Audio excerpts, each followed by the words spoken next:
Bienvenue au Musée McCord.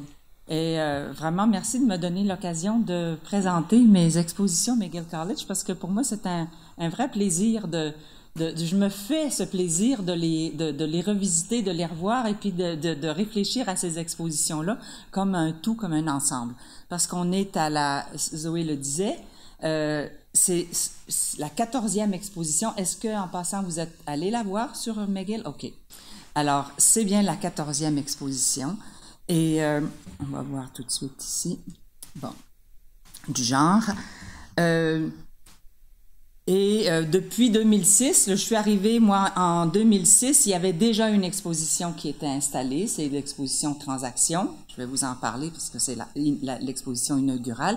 Et par la suite, j'ai eu le mandat, cette même année-là, de faire l'exposition qui allait suivre. Et comme ça, depuis 2006, j'ai conçu ces expositions-là et on les a produites ici au Musée McCord avec la participation, j'en profite tout de suite pour le signaler, très importante de Marilyn Aitken, qui est notre photographe au musée et qui, évidemment, c'est elle qui procède à la numérisation des plaques de verre ou à la numérisation des épreuves photographiques pour les agrandir.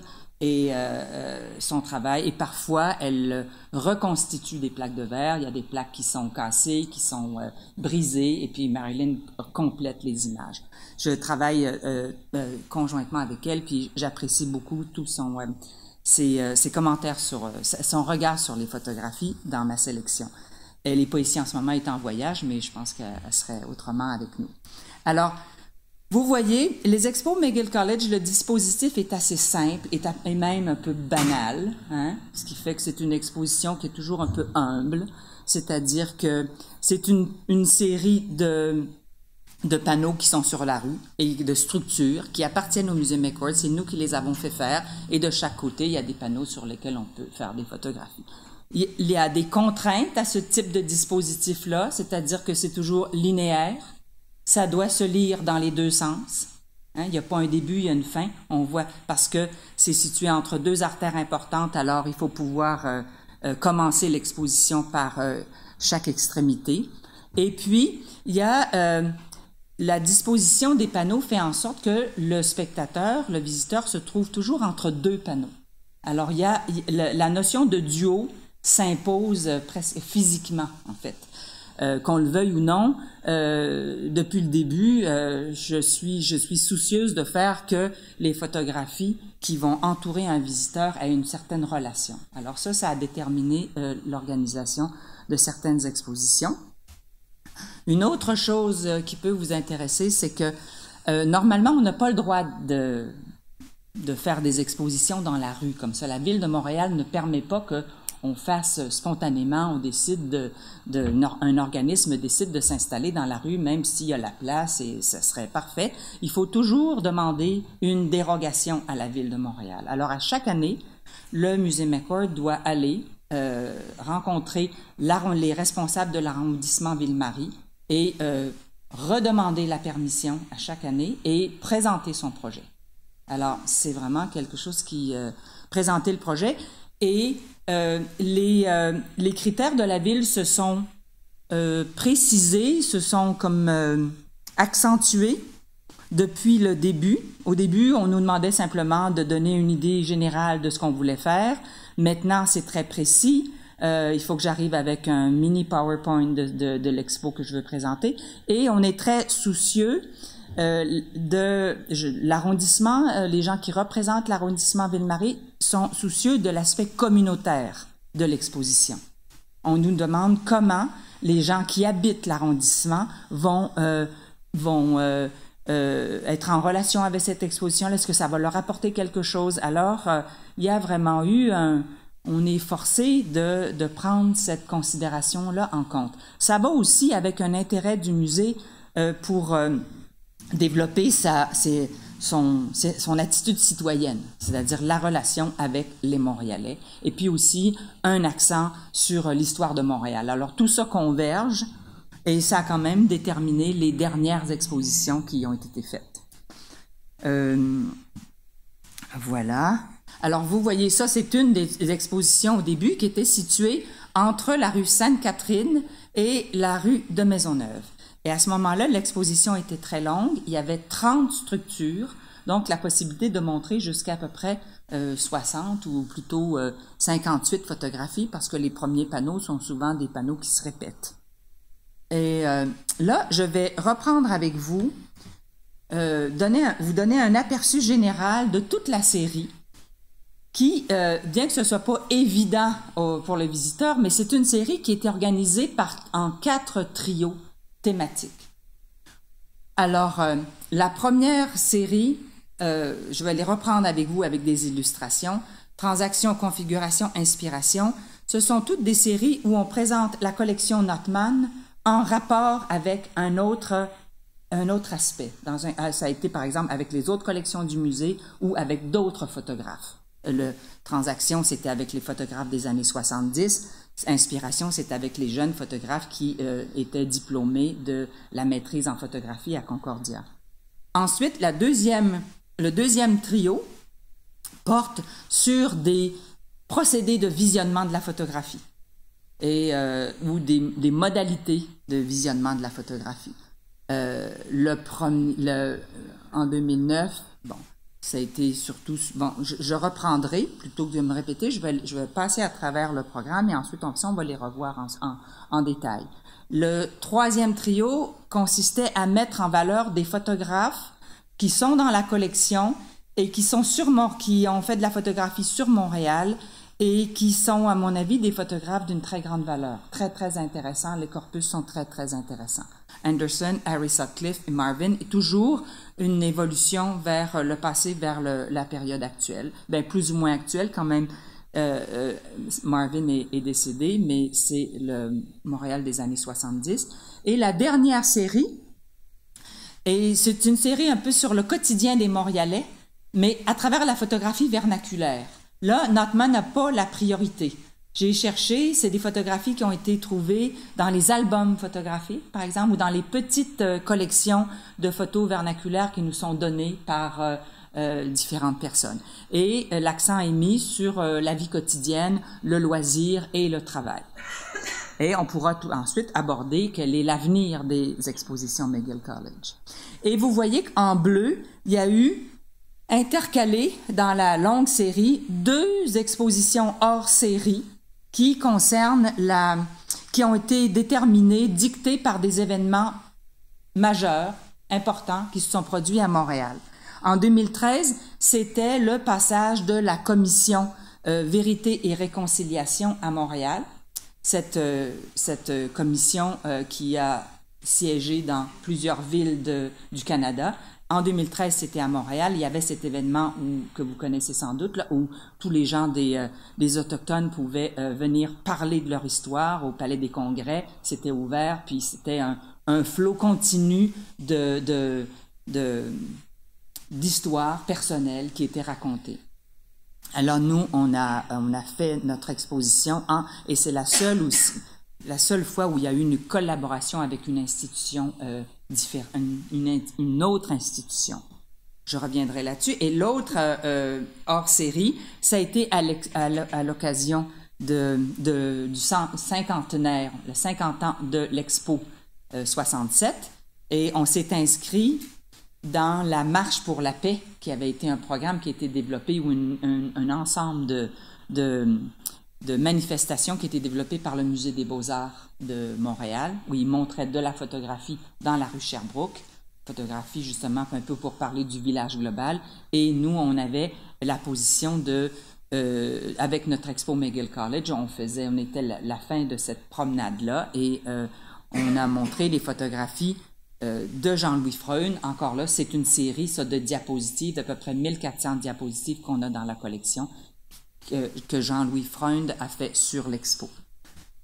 Alors, je trouve, bon, ben voilà. Pour moi, c'est un aspect qui est très intéressant et très important, ce regroupement. Et c'est peut-être une matière, justement, qui porte à réflexion dans le contexte de votre groupe de recherche, c'est-à-dire archives et récits. Je pense pas qu'on puisse comme ça sortir les archives, les diffuser, sans les organiser, sans essayer de d'avoir un récit qui est plus ou moins sous-jacent, et c'est ce qui se passe, ce qui se déploie à travers toutes ces expositions, cette longue série d'expositions.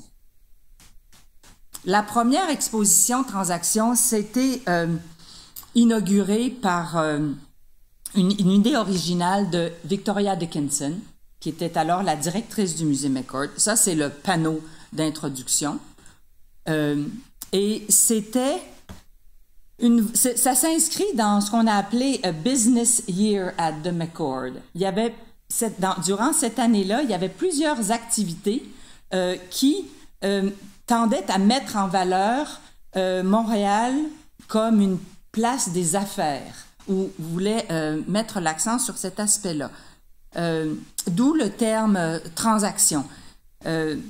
Comme c'était la première exposition, là, le musée avait fait auprès de la Ville de Montréal toute une demande en mettant l'accent sur le fait qu'on voulait, par cette exposition de photographie dans la rue, mettre en valeur le caractère, le lieu stratégique, l'avenue McGill College comme un lieu stratégique pour le commerce à Montréal, pour les affaires à Montréal.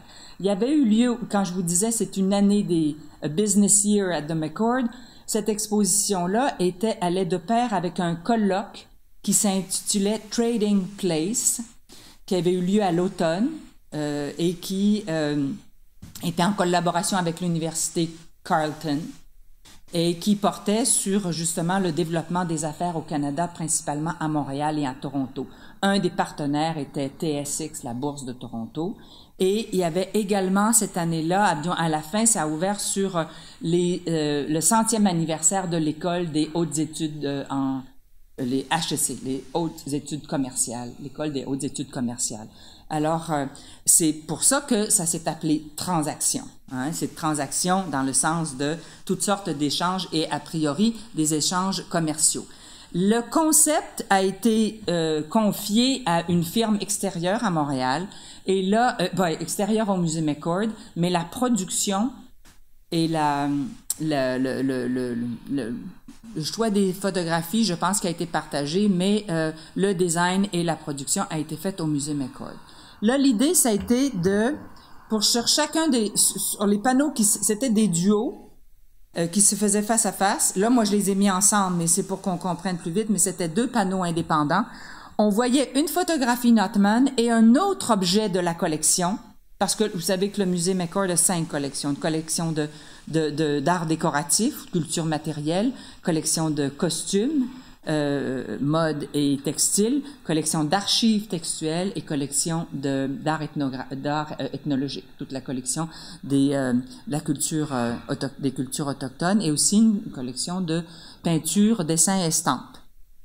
Alors là, c'était le musée McCord en relation avec lui-même, c'est-à-dire ses autres collections. Pour moi, je me rappelle très bien, en 2006, une des premières choses que j'ai faites quand j'ai été engagée, je suis allée voir l'expo sur la rue. J'ai trouvé ça très fascinant, j'ai trouvé ça très intéressant de voir d'abord la qualité des images, puis de voir les relations qui étaient faites entre des photos Notman et des objets. Et toujours, vous voyez sur le panneau, la photographie Notman était toujours intacte, mais l'objet l'objet de la collection des arts décoratifs, dans ce cas, on le voyait dans sa totalité. Et puis, c'est Marilyn qui avait photographié, mis l'accent sur un détail de l'objet. Ici, et vous voyez que les transactions étaient toujours nommées pour évoquer tout type de transactions qui pouvaient avoir lieu. Transactions rituelles.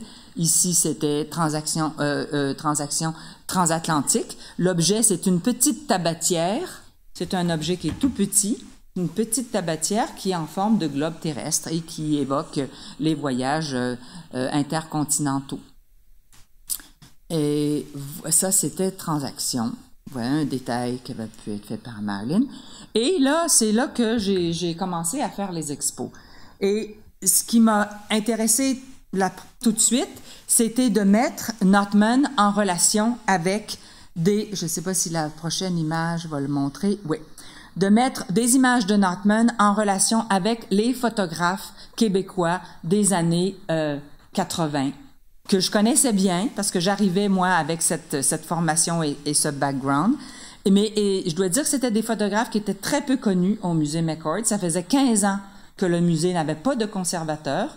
Alors, on avait des catalogueurs, il y avait Nora Haig, mais qui travaillait surtout sur la collection Notman, et il n'y avait pas une grande ouverture sur la photographie québécoise et contemporaine. Alors, et à ce moment-là, j'ai pas pu puiser dans la collection parce qu'il y avait très peu de photographes qui étaient dans notre collection. Alors, j'ai donc fait un appel individuel à des photographes pour leur demander de prêter des photographies pour faire les duos.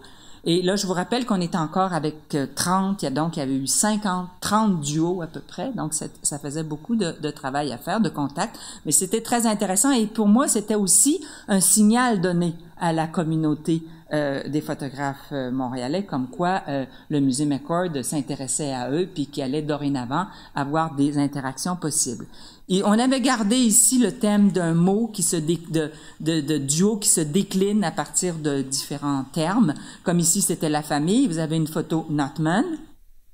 Excusez, la définition n'est pas excellente parce que j'ai dû puiser dans divers documents puis ça n'a pas été facile, mais cette photo-là était d'une définition excellente sur les panneaux. Ça, c'est la famille Dorion, photographiée par Notman. Et ici, c'est la famille Beauchemin, sur la rue des Érables, dans le quartier Rosemont, photographiée par Roger Charbonneau. Je crois que j'en ai peut-être d'autres. Oui, ici, c'était sur le thème de l'essor de la construction. Vous avez au temps du tramway à Montréal, le carrefour entre la rue Sainte-Catherine et Saint-Laurent. Toujours une photo Notman, et ici, le développement du centre Guy Favreau, photographié par David Merritt. La suivante, et là, j'ai quelque chose que je veux vous dire à ce sujet-là, c'est que le terme que j'ai utilisé, configuration, est directement tiré du vocabulaire de Ricoeur, de Paul Ricoeur, sur sa définition, toute son étude sur l'identité et la formation de l'identité. Ricoeur dit comment l'identité personnelle comme l'identité sociale évolue par la configuration et la reconfiguration des caractéristiques identitaires. Alors pour moi, j'ai voulu placer, et je fais allusion à ça dans l'introduction, au fait que les images d'une époque participent toujours, effectivement, à créer l'identité d'une société. Et que, à travers les époques, il y a reconfiguration, justement, identitaire à travers les photographies ou à travers les corpus des photographes qui agissent à leur époque. Et je me rappelle aussi que ce terme-là n'avait pas été... J'avais dû défendre mon point de vue parce que configuration, pour le McCord, c'était pas quelque chose qui allait de soi et c'était un terme qui était peut-être trop intellectuel. Mais j'ai quand même tenu mon bout et ça s'est passé. Et surtout, c'est que ça me permettait de passer de transaction à configuration et plus tard à inspiration.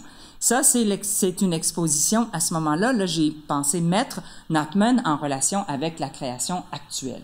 Tu sais, c'était les jeunes photographes. Tous les petits portraits que vous voyez là sont autant de photographes qui terminaient à la maîtrise en photographie à Concordia et qui ont fait des photographies inspirées du corpus de Notman.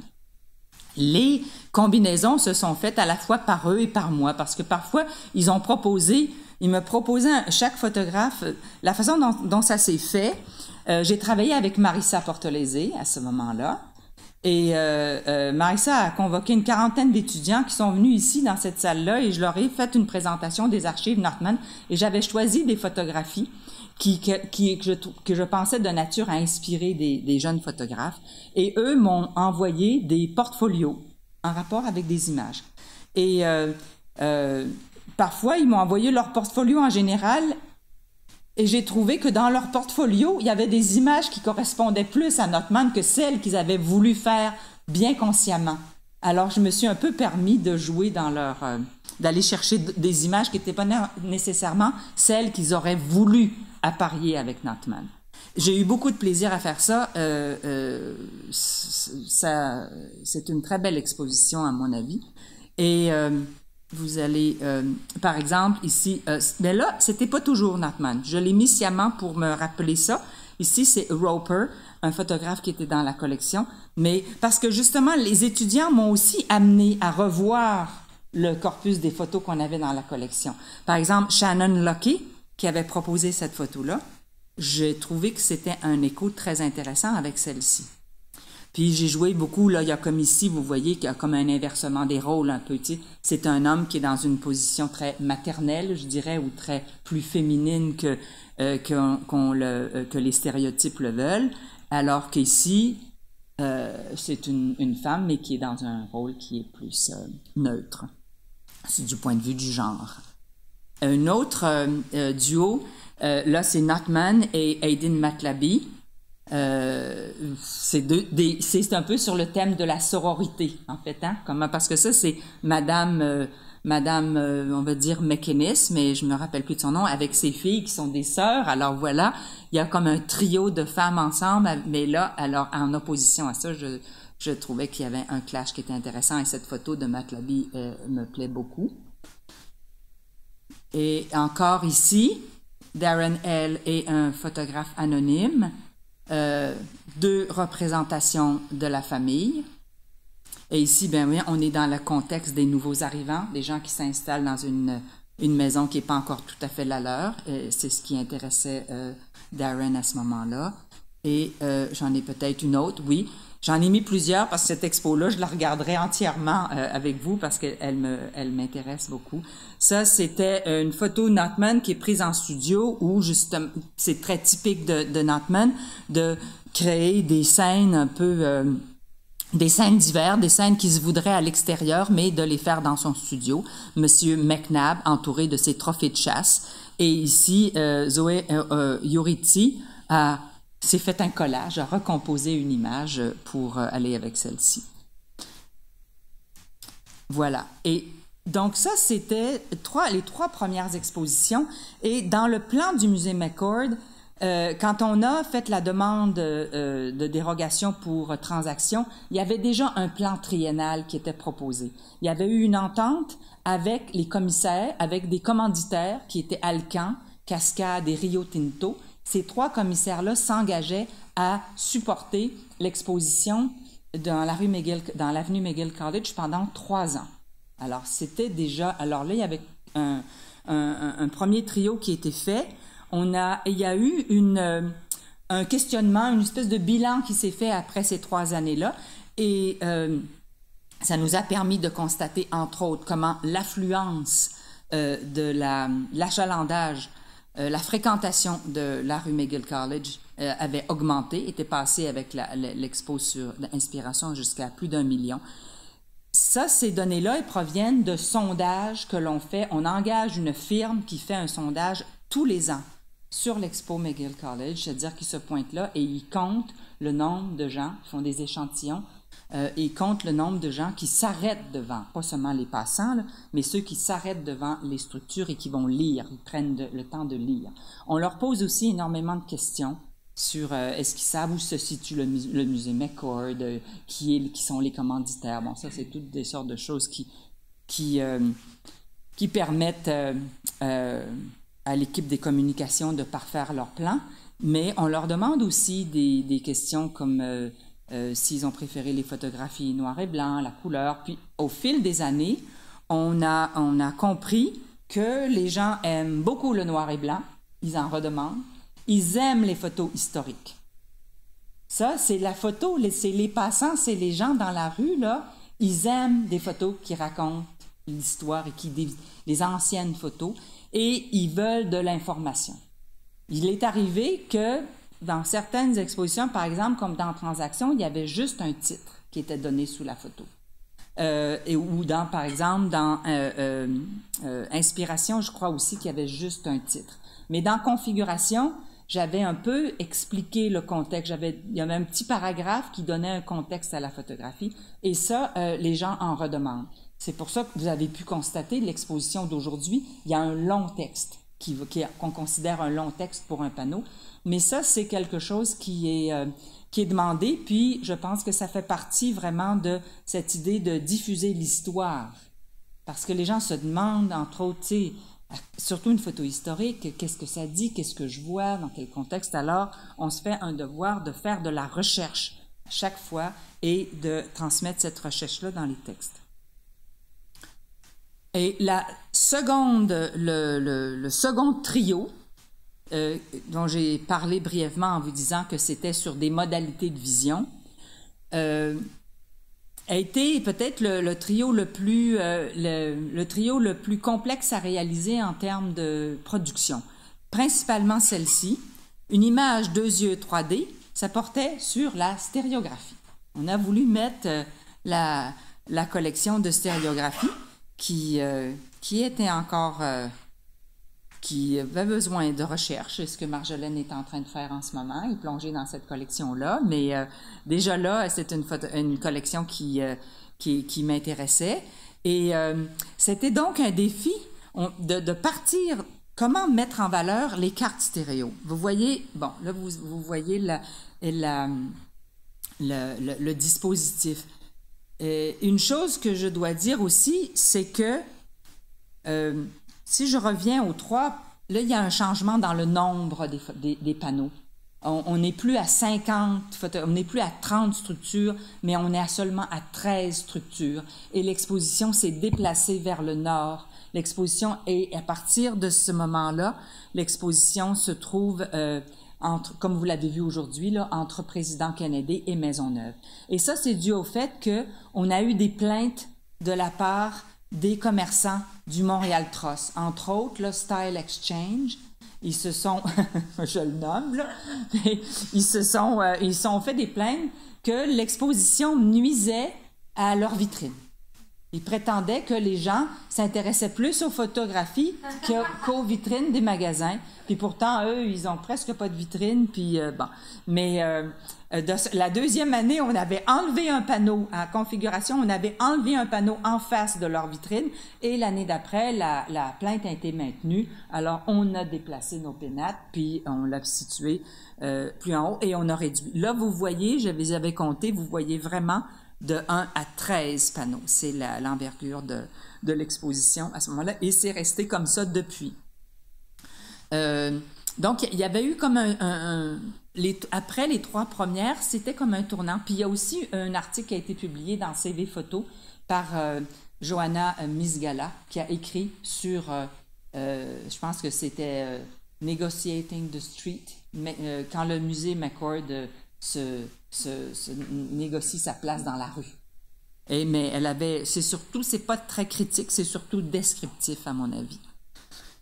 Alors, je reprends cette exposition-là. Le défi qu'on avait, c'était de faire voir en 3D des images qui étaient sur des cartes stéréoscopiques. Et vous en avez donc ici un panneau qui est un panneau de vision qui est constitué comme ça.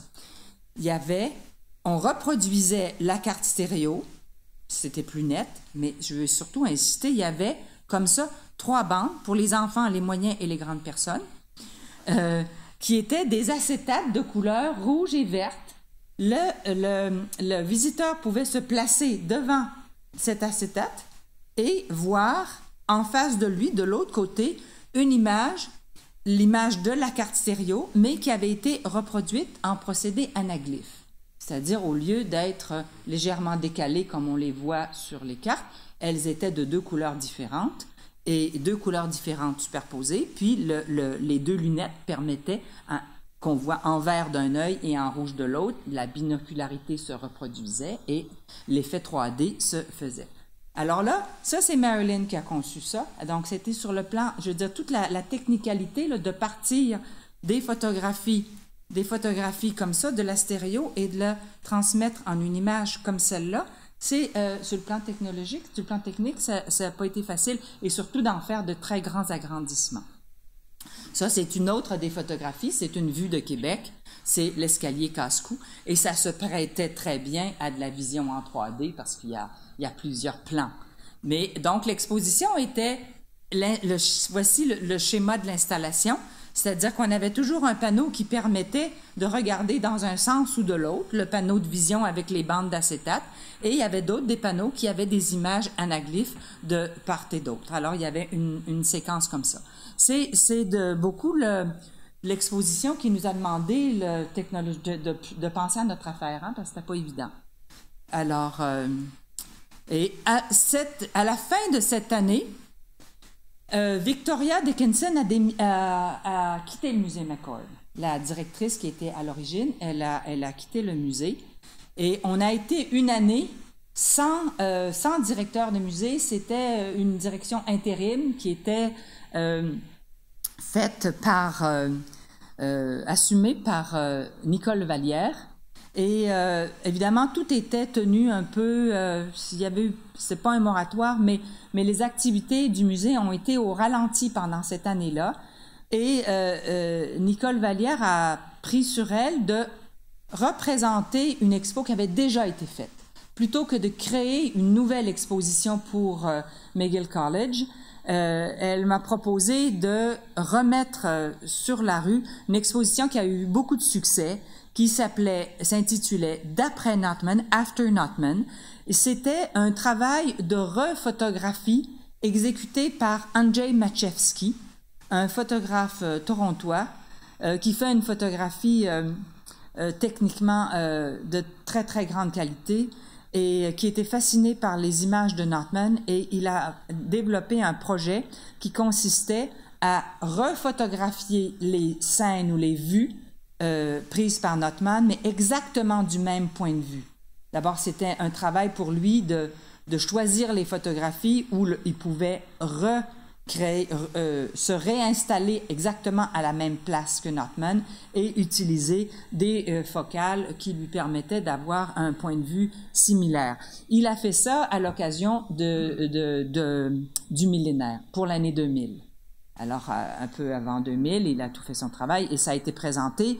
Il y a eu un livre qui a été publié. Le livre a été sold out. Ça a eu beaucoup de succès. Ça a été redemandé. On n'a pas pu le refaire. C'était un peu complexe parce que les droits appartiennent. Il y a une partie des droits, effectivement, qui appartiennent à Andrzej Maciejewski, tout le concept. Et par exemple, ces photographies ne peuvent jamais être montrées sans la photographie Notman. Ça fait un tout.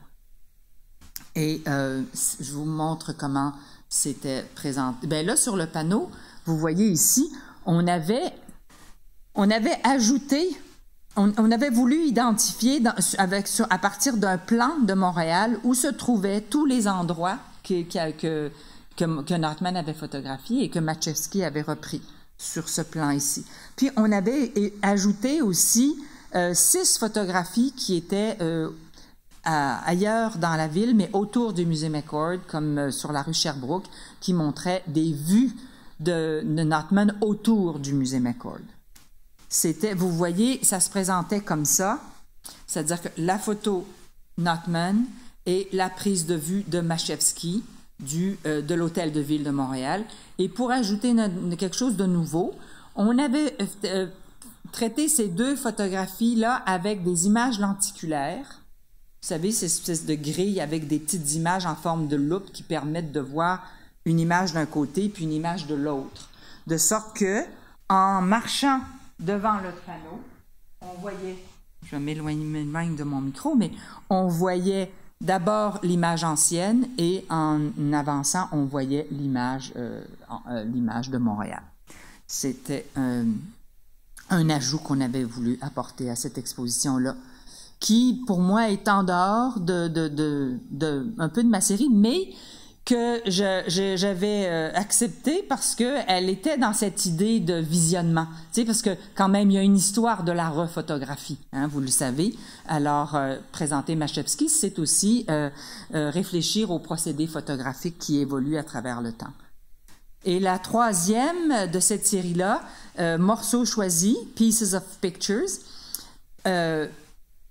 portait sur le détail en photographie. Comment, et ça se prêtait particulièrement bien aux photographies de Notman qui sont, comme vous le savez sans doute, sur des plaques de verre, et les photographies de scènes de rue, de paysages, les views, comme ils les appellent, ou certains portraits, sont sur des plaques 8 par 10, ce qui permet un agrandissement extraordinaire et ce qui permet aussi de révéler des détails.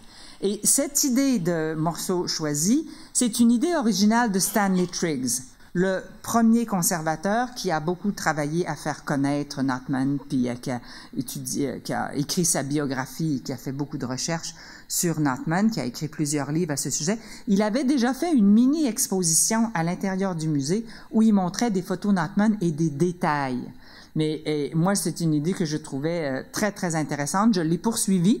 J'ai fouillé des photographies en agrandissant, puis comme il y avait beaucoup plus de photos qui étaient numérisées maintenant, on pouvait les examiner en détail et les montrer comme par exemple, je vous donne tout de suite un exemple, vous voyez cette photo d'un parc, d'une fontaine, je crois, à Westmount, et en l'examinant en détail, j'avais découvert qu'il y avait un personnage qui est ici, en fait. Mais c'était très amusant d'aller chercher ce détail-là. Et ça correspond aussi, vous savez qu'à l'époque des plaques de verre, les gens, ils agrandissaient pas. Ils faisaient des épreuves par contact. Mais il existait un appareil qui s'appelait le graphoscope. Et c'était un des plaisirs. Ils mettaient la photographie sur un lutrin et il y avait une loupe grossissante qui permettait de chercher les détails comme ça, puis de s'amuser à découvrir des choses dans les images. Et il y a eu plein de découvertes là-dessus. Il y en a d'autres, par exemple ici, ça Stanley l'avait pas trouvé, celle-là. C'est les cuisiniers de l'hôtel Windsor. C'est une vue des cuisines de l'hôtel Windsor. Mais en fouillant en particulier, on s'aperçoit qu'ici, il y en a un qui brandit un gigot, comme un gigot d'agneau. Et c'est vraiment pour faire un gag parce que vous le voyez peut-être pas bien, mais je vous prie de me croire, le détail était très clair. Mais il y a une main qui surgit du comptoir et qui tient un gigot d'agneau. Et ce n'est pas la main d'un de ces hommes-là parce que techniquement, c'est pas possible qu'il ait sa main si basse. Alors, manifestement, il y a quelqu'un qui était caché sous le comptoir et qui s'est amusé à sortir le gigot comme ça. Alors, d'autres ici, ça c'est une photographie qui fait partie du panorama de Notman qui a été fait par Notman était mort à ce moment-là, mais il y a 9 photographies qui font un panorama à 365 degrés de Montréal à partir d'une cheminée de l'usine Stelco. Et évidemment, ça recèle de détails fabuleux. Et il y en avait un ici qu'on a agrandi. Vous voyez, on peut voir toutes sortes de détails des cordes à linge. D'ailleurs, il y en a plusieurs dans la photographie des cordes à linge ce qui nous a fait penser que c'était peut-être un lundi. Mais en tout cas, parce qu'à l'époque, les gens lavaient leur linge le lundi, les femmes. Et une autre aussi qui était intéressante, qui n'est pas de Notman, mais c'était Conrad Poirier. Et vous voyez ici le détail qui est agrandi où on voit le photographe, Conrad Poirier lui-même, on l'a identifié, qui, avec son appareil sur pied, photographie une devanture de les Garées automobiles.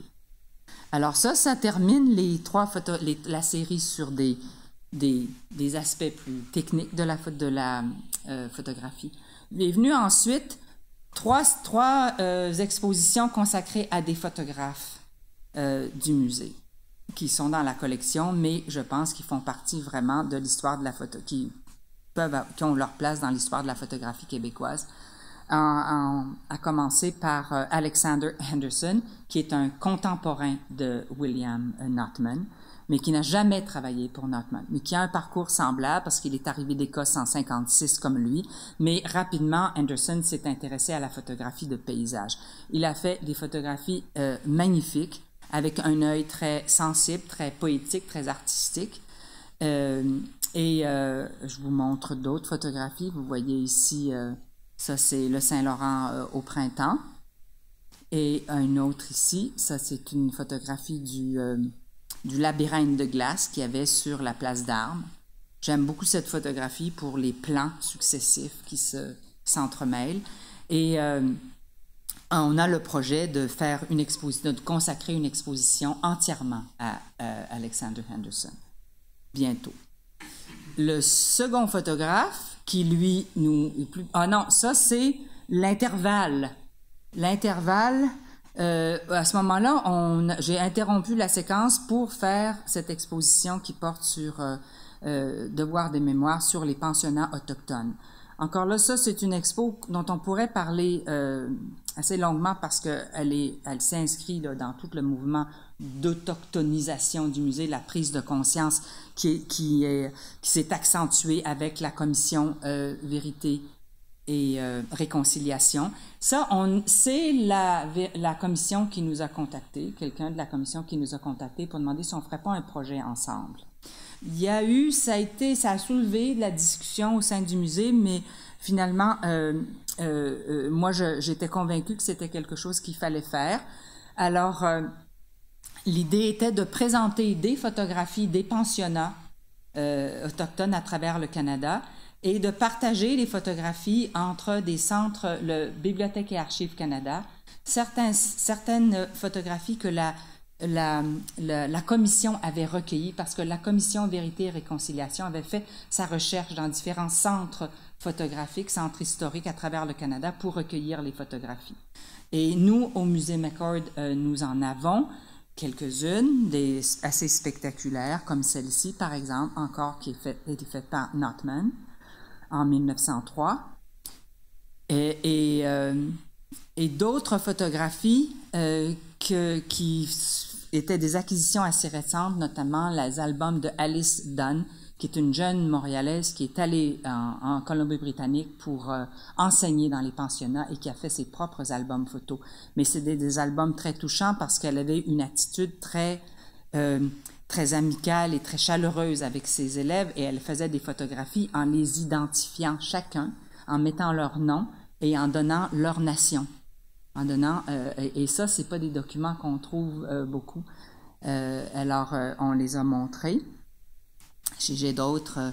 Bon, là, j'ai deux exemples de photographies.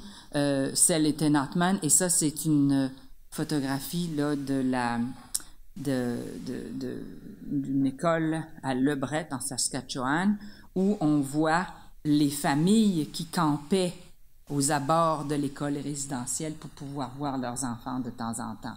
C'était très, très... j'ai des frissons quand j'en reparle, là, parce que chaque photographie était très chargée. Et quand cette exposition-là a été un don à la commission, parce que pendant les journées où tous les Autochtones allaient parler de leur expérience, il y avait... je suis allée faire une présentation de l'exposition, et puis on a physiquement pris toutes les reproductions, on les a mis dans un coffre comme étant, c'était symbolique de faire un don à la commission. C'était la contribution du Musée McCord à cette commission-là. Alors, je pense que c'est vraiment une exception, mais ça s'imposait. Alors, on continue on continue, j'ai pu après ça reprendre la série sur les trois photographes de Montréal. Le suivant, c'est Harry Sutcliffe, qui est très peu connu parce que tout son fonds est ici au musée. Alors là, c'était une façon de le faire connaître. Harry Sutcliffe je l'ai appelé le flâneur dans Montréal. C'est vraiment son attitude. C'était une attitude de flâneur, de celui qui se promène et qui capte les images qui le touchent dans la ville.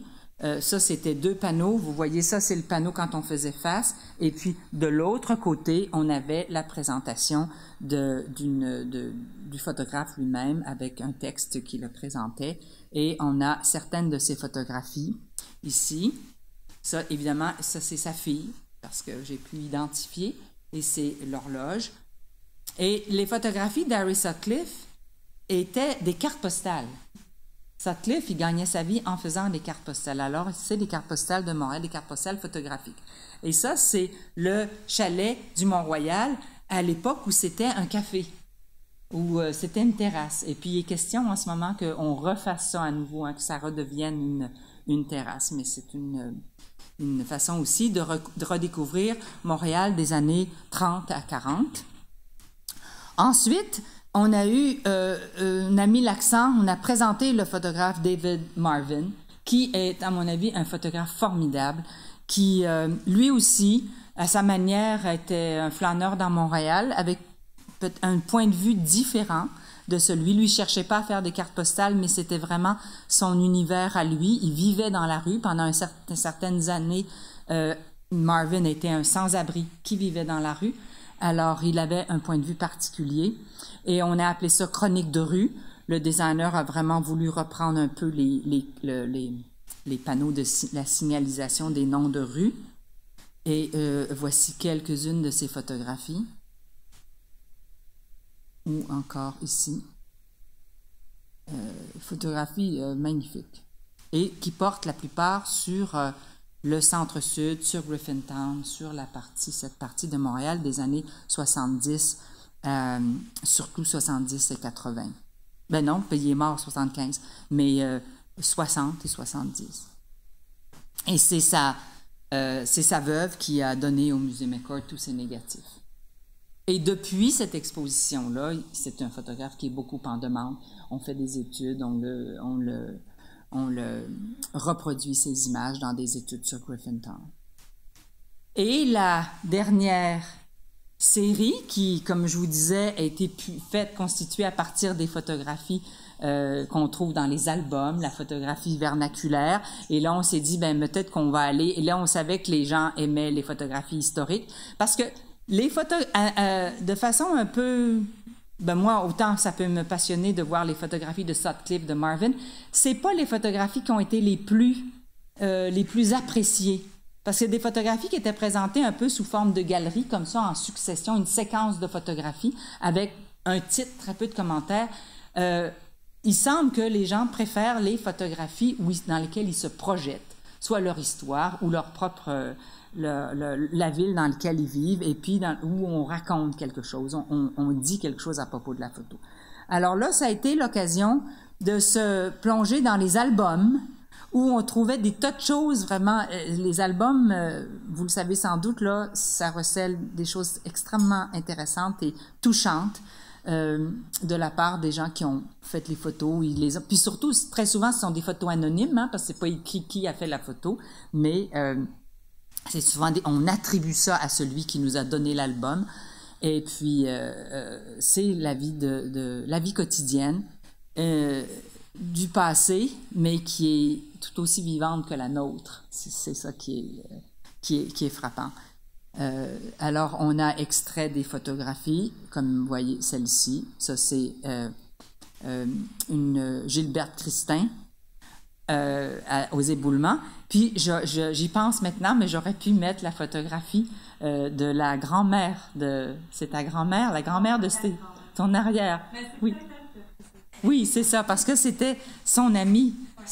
Gilberte Christin, c'était l'amie de Violette Chauveau.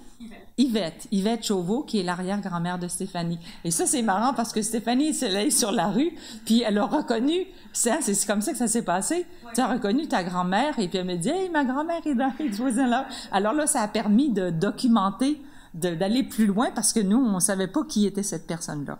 Et puis d'autres photographies comme ça, par exemple, qui abondent dans les albums photos. Et là, il y a eu une interruption. Ça, c'est pas ça, c'est moi, par exemple, comment je peux fournir ça au designer. Je dis ça, je veux cette photo-là sur la page titre, puis tu mettras les logos, puis je veux que ce soit la même chose des deux côtés. Et puis le titre, c'est Incontournable Expo 67 de Place to Be. Le designer, il reçoit ça et il compose une image avec de la couleur ou certains éléments pour faire sa mise en page. Alors là, Expo 67, j'avais pas vraiment le choix, mais si on voit l'exposition, c'était de l'ONF, ça ici, là, c'était toutes des photographies, hein, qui avaient été agrandies sur acétate et qui représentaient, je pense, la production de l'ONF. Et le corpus de Jean-Louis Freund était tout en diapositive. C'était de la diapositive couleur. Alors, encore là, c'est intéressant de travailler avec de la diapo. Et on avait gardé l'arrondi. Et on a essayé de montrer des photographies où il y a beaucoup d'animation, où on voyait des gens. Parce que des photographies de l'Expo 67, il y en a une pléthore. Hein? On peut vraiment en voir ad nauseam, mais celle de Freund présentait cet aspect-là, on a recherché. Alors ça, c'est très années 67, le total look en fleurs, et puis le petit appareil photo avec le flash. Mais il y avait aussi des prises de vue, des pavillons qui étaient intéressantes. Et on arrive finalement aux 2 dernières expositions où là, c'est encore de la photographie vernaculaire mêlée avec Notman, mais il y a un accent qui est mis sur Montréal. J'ai oublié de vous mentionner que après, lorsqu'il y a Madame Madame Dickinson qui a quitté le musée, il y a eu l'intérim d'1 an de Nicole Vallière, et ensuite c'était Madame Suzanne Sauvage qui est entrée en poste, et c'est elle qui est l'actuelle directrice du musée. Elle a donné beaucoup d'importance à tout le domaine de la communication. Alors, faire connaître le musée, faire connaître les activités du musée, et puis ça c'est un aspect du musée, une activité du musée qui a énormément pris de l'ampleur. Et elle a mis aussi l'accent sur Montréal, sur Montréal, et aussi une volonté de faire de Montréal, du musée, le musée de la photographie à Montréal. Ça, c'est un de ses intérêts. Alors là, j'ai mis l'accent sur les vitrines. Ces 2 autres expositions sont très liées à des acquisitions récentes. En fait, j'avais eu une acquisition où j'avais des très belles photographies de vitrines, puis je me suis dit, tiens, si on faisait quelque chose sur les vitrines de magasins dans Montréal à travers le temps. Et c'est une exposition, puis il y avait un peu de texte aussi. C'est une exposition qui a eu beaucoup de succès. Le retour qu'on a eu, des commentaires, les gens ont aimé. Et ça, là, je vous montre des photographies qui sont dans cette exposition-là, mais c'est les photographies qui n'ont pas été encore retravaillées par Marilyn. C'est les photographies telles que moi, je les ai, par exemple, copiées avec mon iPhone. Quand je travaille dans la collection, je me dis, ah tiens, ça c'est intéressant. Alors ça, c'est une très ancienne, c'est une des plus anciennes photographies qui avait été montrée. Je crois que c'est 1890 à peu près. Mais puis on a identifié la rue parce qu'on le voit ici, là, c'est la rue des Jurés. On avait fait un commentaire. Ou encore ici, vous voyez la photo qui est encore dans l'album avec les petits coins. Alors ça, c'est un don de la propriétaire des magasins, les Corsetteries Courval, qui date de plusieurs générations. Et donc, cette photo-là a été reprise. Et ici, ça, c'est une plaque de verre de Notman, mais vous voyez que la plaque de verre est cassée. Alors, pour aller sur la rue, Marilyn a vraiment, grâce à Photoshop et la technique, a vraiment complété l'image en allant chercher des détails de la corniche ici qu'elle a reproduit. Et détail intéressant, j'avais découvert qu'ici, par exemple, c'est marqué William Raphael Artist. Et ça, c'est un des premiers artistes avec qui William Notman a fait affaire. C'est un dans l'expo Notman que j'avais fait avant, on insistait sur William Raphael comme peintre. Et puis là, avec cette photographie-là, j'ai découvert où est-ce qu'il habitait. Alors, comme quoi, il y a toutes les... Et la dernière exposition, ça m'est venu l'idée encore d'un don qui a été très, très récent de M. Paquette, qui nous a donné toute une série sur le nettoyeur et teinturé de chaux. Il y a une vingtaine de photographies comme ça des ateliers du studio Millard qui montrent le travail à l'intérieur des ateliers, que ce soit comme ça, les petites mains qui faisaient des réparations, mais aussi les teinturiers, les nettoyeurs de tapis, les nettoyeurs de rideaux. C'est une très jolie acquisition et c'est comme ça que le designer ici a fait un découpage avec le rose qu'on dit millénaire. Et puis, cette autre, ben là, vous voyez l'expo que vous avez vue, et cette autre photographie qui a servi à faire la devanture ici, un même découpage. Et ça, c'est la photographie que vous avez vue, mais qui est amusante parce que, justement, on a découvert que les employés s'assoyaient sur des livres pour rehausser les sièges, pour mettre les sièges à la bonne hauteur. Ils s'assoyaient sur des livres alors qu'ils travaillaient sur des petites machines à écrire qui étaient le dernier cri dans la machine à écrire. Et ici aussi, bon, c'est ça. Alors là, je vais terminer. Est-ce que je suis à peu près dans le temps? Oui. Alors, voilà, ça vous donne un aperçu et ça vous permet peut-être, je l'espère, de réfléchir à comment, quand on a le mandat de faire connaître des archives, comment on est en prise aussi avec des récits qui sont sous-jacents. Forcément, on est obligé, et puis je pense que l'intérêt de ces ça apporte beaucoup de les mettre dans un contexte soit narratif ou d'une histoire plus grande qui est l'histoire de la photographie. Il y a une chose dont je voulais parler, c'est que après la première trilogie, on s'est fait beaucoup demander d'exposer des sujets d'autres. On s'est fait solliciter par d'autres organismes pour exposer des choses à cet endroit-là. Que ce soit l'UNICEF, le camp, le centenaire des Sulpiciens. On avait beaucoup de demandes qui disaient, écoutez, on a des photographies, c'est le centenaire, c'était l'événement, on fait une levée de fonds cette année pour toutes des bonnes causes. Puis, est-ce qu'on pourriez pas prendre nos photos puis les mettre dans la rue? Et ça a été ça, on a hésité, on s'est demandé, est-ce que on ouvre ça comme ça sur d'autres partenaires? Et finalement, on a décidé que non. Jusqu'à maintenant, en tout cas, on a gardé cette exposition-là comme étant une vitrine de la collection.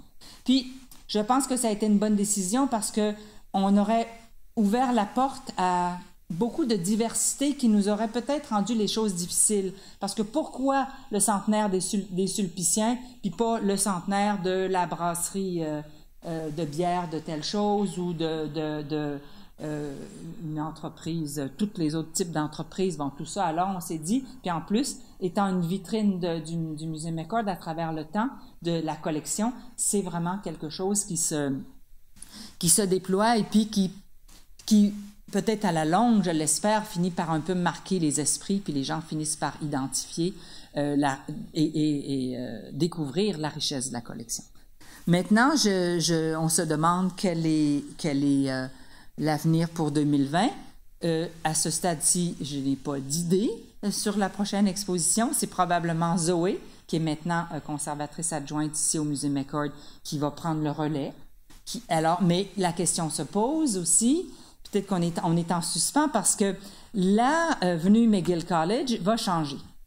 Déjà, cette exposition-là, cette année, elle a été jusqu'à, je dirais, 6 mois avant l'ouverture, on ne la faisait pas à cause des travaux de l'implantation du REM, là, du réseau Express Montréal, qui va avoir une station importante sur la place McGill. Vous le savez, vous le voyez déjà que l'avenue McGill College est sans dessus-dessous. On pensait qu'on avait eu l'avis comme quoi on ne pourrait pas faire notre exposition cette année. Mais là, ça a changé parce que les travaux ne se faisaient pas dans ce secteur-là. Mais l'année prochaine, il est fort probable qu'on fasse des travaux dans ce secteur-là. Alors, l'exposition, à ce stade-ci, je ne peux pas vous dire qu'il va y avoir une autre exposition dans l'avenue McGill College. Le musée a toujours l'intention, et là je pense à l'intention des discussions qu'on a eues avec Mme Sauvage, de poursuivre cette exposition hors les murs. Tu sais, parce que c'est très riche. De diffuser puis de montrer des photographies comme ça au grand public. Des expositions sont gratuites, sont pour tout le monde et puis je pense que ça profite à tous. Mais la question se pose, où est-ce qu'on les ferait? Autre dérogation, autre lieu. Vous avez probablement constaté aussi que depuis 2006, ce type d'exposition dans Montréal a proliféré. Il y a beaucoup d'endroits dans Montréal, place Émilie-Gamelin, au marché à Toiteur, à la Biosphère, où on a des expositions comme ça de panneaux sur la rue. Alors, c'est peut-être faut peut-être revoir la formule. On peut peut-être, je pense, se poser bien des questions. Puis aussi, il y a physiquement, ça risque d'être un tournant. Si c'est pas cette année, ça va être l'année prochaine. Alors, voilà. Il y a un projet qui m'intéresse beaucoup, c'est celui de publier. On a l'intention de faire une publication, comme par exemple des coffrets qui contiendraient les duos, par exemple des petits ouvrages courts où on montrerait les 3 premières... autrement dit, ça serait 4 coffrets de 3 expositions et peut-être des expositions hors série. On pense qu'il y aurait un intérêt pour ce type de publication. Puis surtout, c'est une mémoire des expos McGill College parce que c'est en fait la première fois que je fais comme une espèce de synthèse de ces expositions-là. Alors, merci de m'avoir écouté. Puis si vous avez des questions, ça y est, c'est le temps.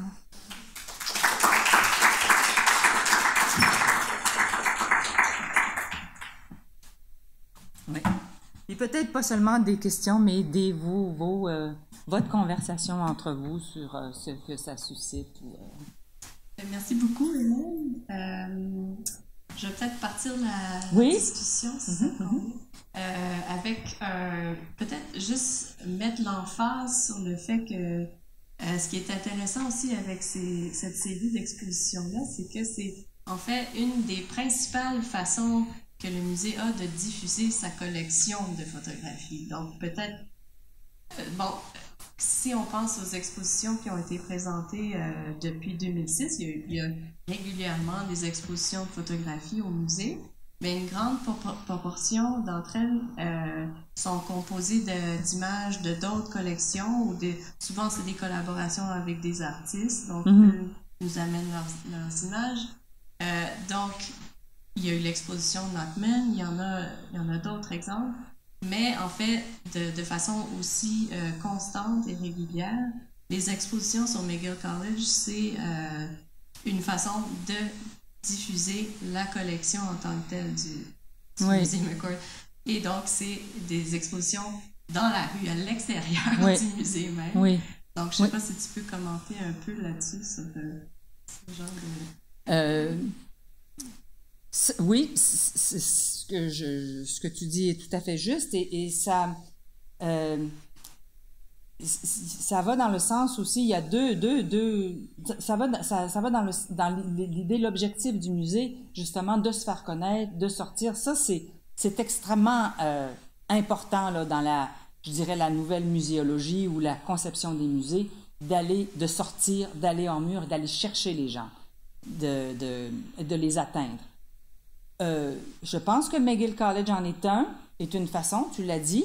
Il y a eu un souci aussi avec McGill College de toujours garder l'identité avec le musée McCord. Ça a été un défi parce qu'au début, quand on leur demandait dans le sondage qui a composé, qui est à l'origine de cette exposition-là, qui a produit ça, beaucoup de gens ne savaient pas que c'était le musée McCord.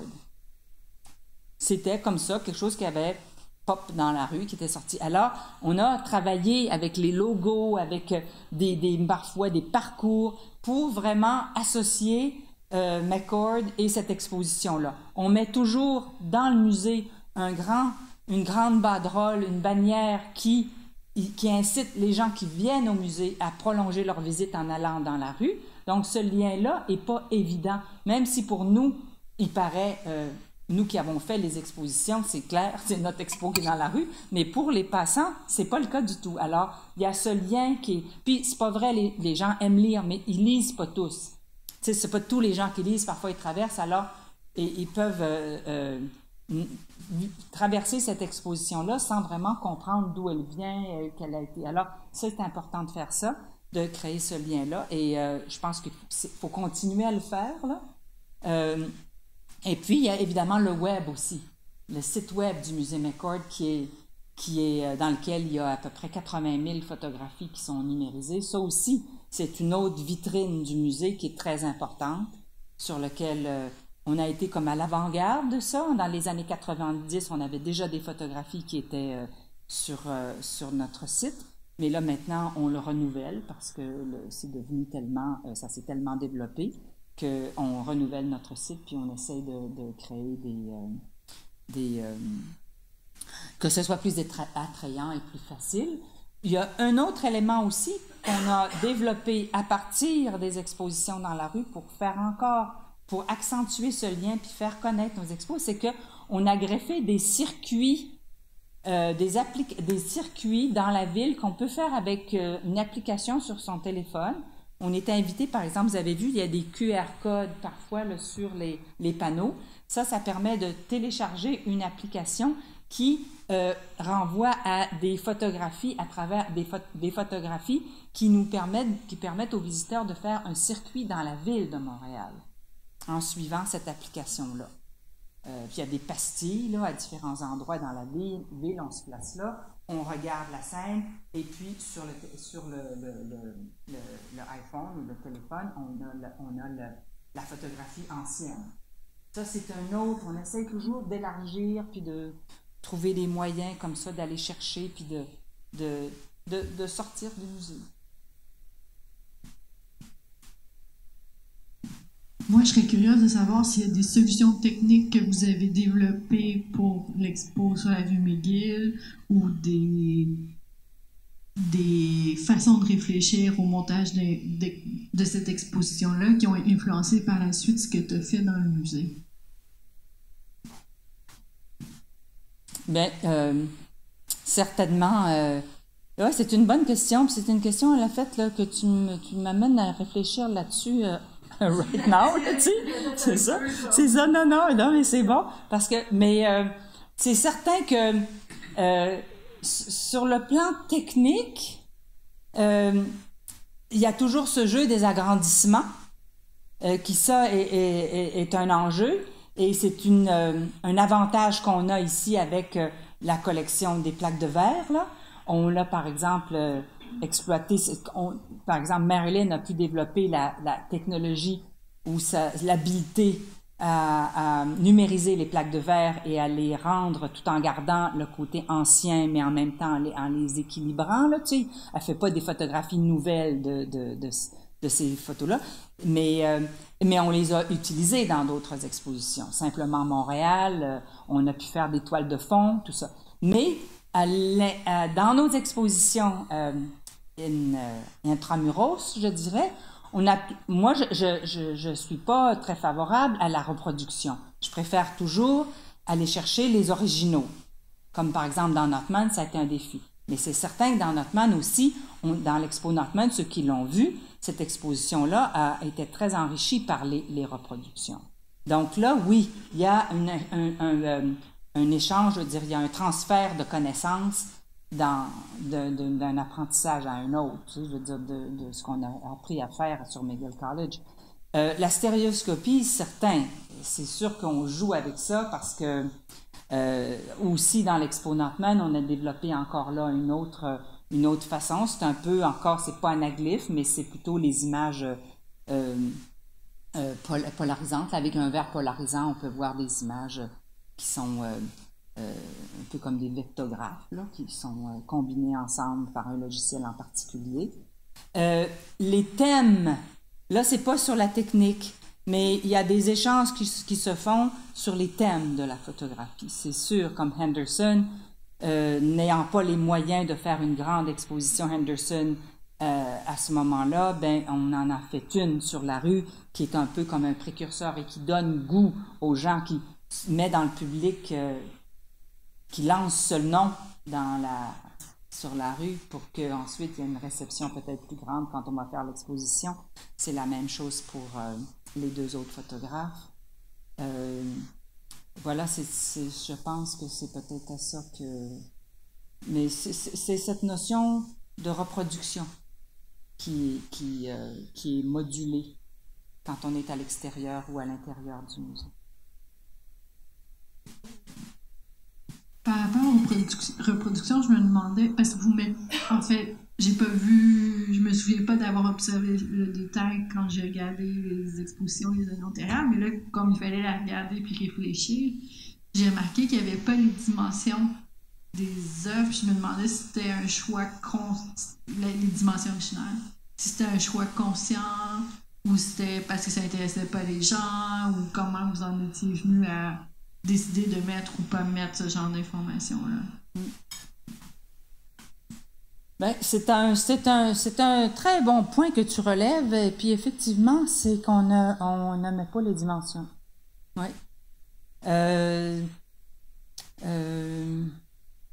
Et il y aurait lieu de le faire parce que, surtout dans les photographies, les dernières expositions, quand on est dans le vernaculaire, les photos qu'on reproduit sont parfois toutes petites et parfois c'est des 8-10.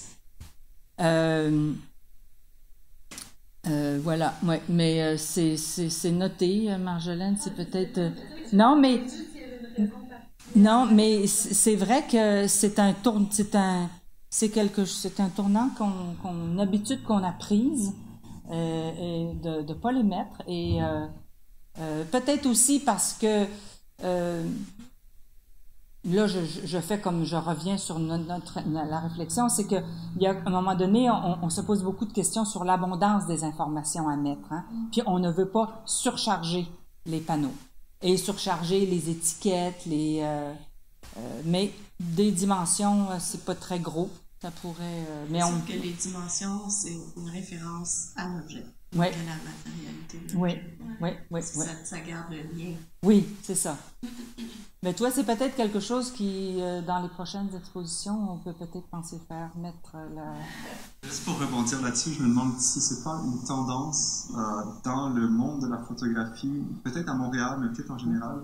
Je pense à des organismes comme Vox ou des organismes comme Dazebao qui ont changé leur vocation en se déclarant, avant on était des organismes voués à la photographie, maintenant on est des organismes voués à l'image. Ouais. Donc il y a un glissement de la photographie à l'image, l'image photographique, mais donc la photographie devient une image, plus tout simplement une photographie. Donc je me demande si ne pas mettre les dimensions, c'est pas une façon de traiter des images qui n'ont pas une destination à être vues en public sur des panneaux, mais de les traiter comme des images. Donc c'était une façon contemporaine de les voir, si on veut, ou quelque chose de cet ordre-là. En tout cas, il y a peut-être, pour moi, c'est peut-être comme c'est dans l'air du temps, mais c'est peut-être juste une façon d'habiter le temps présent et le rapport présent à la photographie. C'est un bon commentaire. C'est peut-être un glissement qui est inconscient, je dirais. On est emporté dans ce mouvement-là, mais ça n'a pas été volontaire de dire on ne mettra pas les dimensions pour en faire des images. Mais c'est peut-être qu'effectivement, sur la rue, les premières expositions ont été faites comme ça sans qu'on mette les dimensions et puis après, on n'a pas questionné cet aspect-là. Parce que je dirais que c'est pas le point de vue, moi en tout cas en tant que conservatrice, c'est pas mon point de vue d'amalgamer, c'est pas ma volonté, mon désir d'amalgamer la photographie à l'image. Comme par exemple la transformation qui a lieu avec le mois de la photo à Montréal, hein, le passage à Momenta, qui est la Biennale de l'image. Bon, ça, je pense que ça s'inscrit dans ce que tu décris comme mouvement.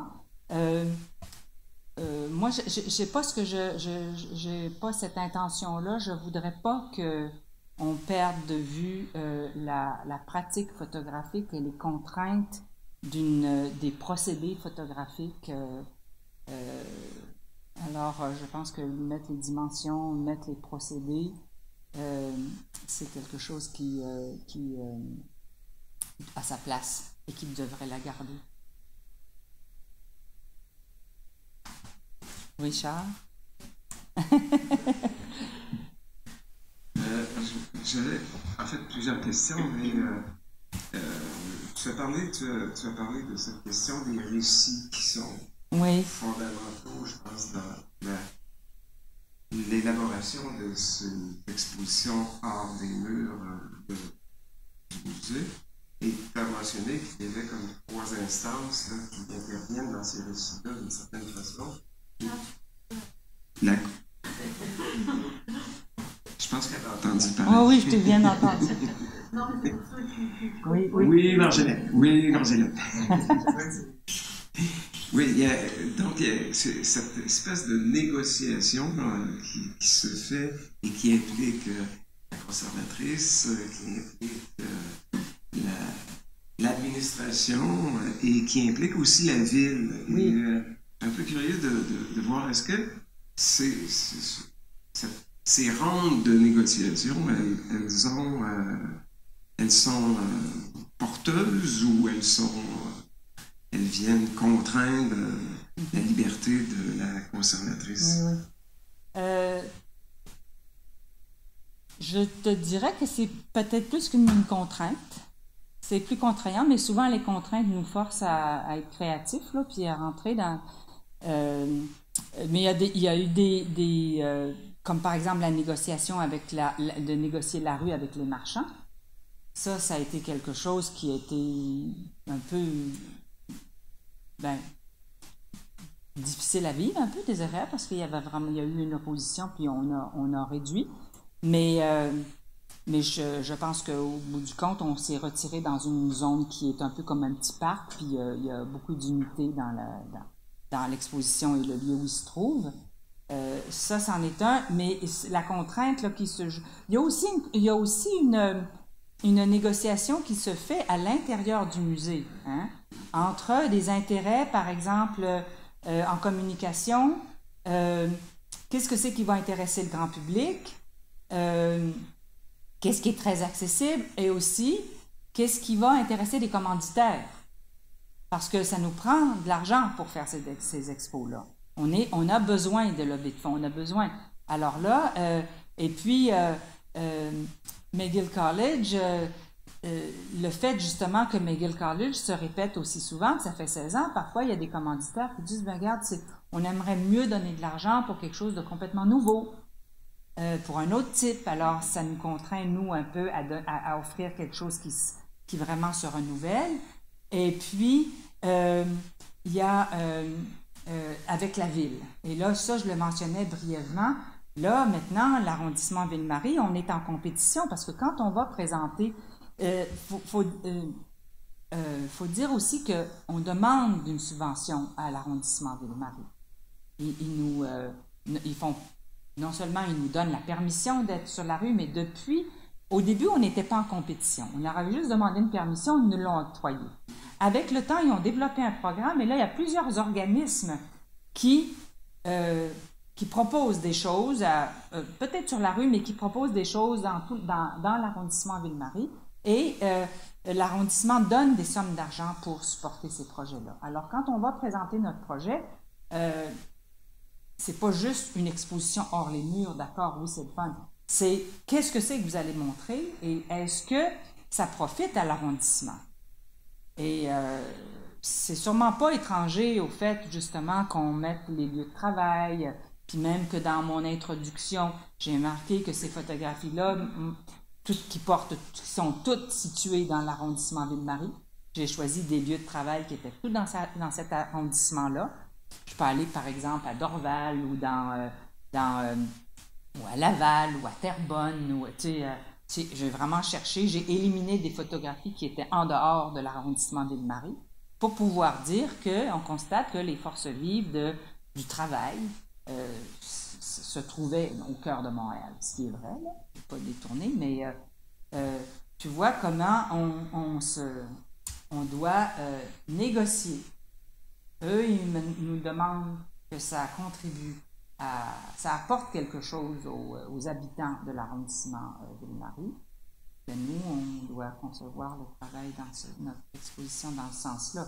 Ce qui s'est accentué, c'était moins précis, les demandes étaient moins précises que ça au début.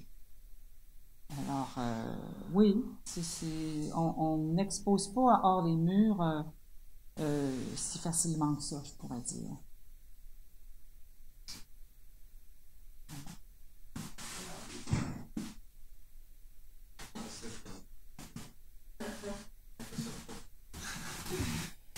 J'ai une question un peu plus théorique oui. Et on se connaît d'un autre contexte, donc je me permets de te poser cette question. J'aimerais te remercier de cette présentation, notamment parce que tu tu as touché aux deux grands thèmes de cette école de printemps, c'est-à-dire la question du récit, en anglais narrative, c'est vrai, le récit, et l'archive. Et tu nous as démontré aujourd'hui, en tout cas pour moi, il y a quelque chose d'assez particulier que tu as fait, c'est tu nous as montré que le récit, c'est pas juste discursif, c'est aussi un agrandissement, c'est aussi un détail, ça peut être technique, ça peut être quelque chose d'incarné par l'image, si on veut, une façon de montrer l'image, ça produit du récit. Et ce que j'ai cru comprendre, en tout cas au début de ta présentation, tu as mentionné les mots forme et matière. Oui. Et tu semblais dire que la matière, c'est l'archive, et la mise en forme de l'archive, c'est la mise en récit. Et peut-être c'est une façon de définir le travail d'une commissaire, le travail d'un musée, c'est de mettre en forme, mettre en récit des archives. Et je me pose la question, qui serait un peu pour inverser la chose, qu'est-ce qui reste de l'archive sans le récit, sans ce travail-là? Est-ce qu'il y a du récit dans l'archive? Est-ce qu'il y a une forme dans l'archive sans le récit? Nous, on ne voit pas l'archive, on voit le résultat du récit, donc on reçoit le récit. Comment existe cette archive-là ou ces archives-là quand tu les trouves, quand tu t'orientes dans ces archives-là, etc. Une question un peu ouverte comme ça. Oui. C'est très intéressant comme question et ça me fait réfléchir encore là sur le champ. Mais je pense que l'archive, là, dans sa forme, dans sa matière la plus dépouillée, là, parce que, tu sais, une image, ça n'a pas de sens sans contexte. Vraiment, ça peut être vide, ça peut être quelque chose d'absolument sec, quelque chose qui ne dit rien, si on l'a en dehors d'un contexte minimal. Puis je pense que pour la question d'archives, le contexte minimal, c'est son système de classification. C'est la façon dont elle est organisée. C'est la première chose qui va donner un certain sens à cette archive-là. Puis c'est aussi bête que où est-ce qu'elle se trouve dans la réserve, avec quelle photo, comment a-t-elle été indexée, quel est son numéro en séquence avec d'autres. Ça, pour un conservateur là, qui a un premier accès là, dans ses premiers contacts avec des photographies, c'est le premier contexte significatif, le système d'organisation. Ensuite, ben là, on ouvre la porte après ça. On ouvre la porte à des tas mais le récit, c'est quelque chose de tellement prégnant que ça saute dessus. Tu t'en mets, tu t'en crées automatiquement. Une fois que tu as pris contact, tu as pris connaissance d'une image dans son contexte archivistique, là, dans son système, dans son organisation, le sens peut venir, par exemple, de la proximité des autres photographies, toutes celles qui l'accompagnent, ça peut être été de façon très arbitraire, été placé, classé, mais généralement, quand c'est organisé, ça ne l'est pas tout à fait, là. Il y a déjà un sens qui est là, mais je te dirais, dans le sujet, il y a des photographies qui peuvent être rangées ensemble, catégorisées ensemble, par leur auteur, par leur format, parce que c'est toutes des 8-10, mais l'image que tu vois va être très différente. Alors là, il peut commencer à se faire une certaine forme qui va se construire. Mais et ça, c'est vraiment là, c'est au cœur du travail du conservateur en contact avec des archives. C'est ce travail-là qui sera intéressant, effectivement, à essayer de disséquer, mais je pense que chaque conservateur le fait aussi, parce qu'il y a toujours cette rencontre pour la première fois avec des images. Puis moi, ça, je me rappelle de ça, puis Zoé, peut-être que toi, tu as cette expérience-là aussi. Marjolaine, peut-être, ou Sandrine, qui travaille avec une série de plaques de verre, puis c'était pas ton univers nécessairement, mais tu passes de ce qui ne te dit rien, et là, tout est matière à donner du sens, vraiment à la construction d'une forme. Et ça, c'est influencé par toutes sortes de choses, par les recherches, par les intérêts, par la sensibilité, par le rêve, par l'imagination, tout peut entrer en jeu dans la mise en forme d'archives. Je sais pas si tu vas être d'accord avec cette expérience-là. Ton expérience est beaucoup plus grande que la mienne, mais au début, c'est des univers inconnus. Ça fait que chaque photo est un point d'interrogation. Puis au bout d'un certain temps, c'est des univers connus qui finissent par faire partie du nôtre. Ça fait que les choses prennent pas le même sens. Puis il y a des choses qui deviennent des automatismes. Ça fait qu'on voit des détails qu'on voyait pas les premières fois. Ça fait que le récit n'arrête pas de changer aussi à cause de ça. Ou comment on voit ces photos-là change aussi. Oui.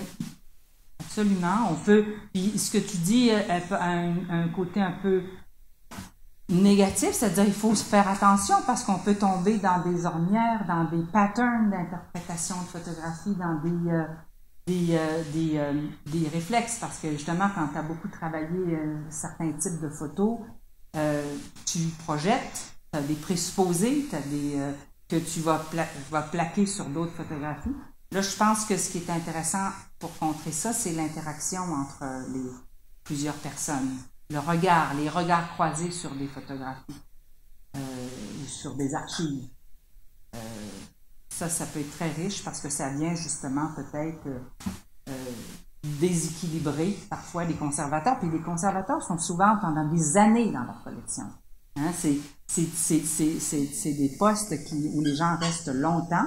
C'est pas pour rien, en un sens, parce que ça prend beaucoup de temps à connaître, à apprivoiser une collection, à pouvoir jouer avec, composer avec. Mais ça a aussi ses défauts, c'est-à-dire que on devient cadré, on a le système, on a des pensées peut-être trop systématisées.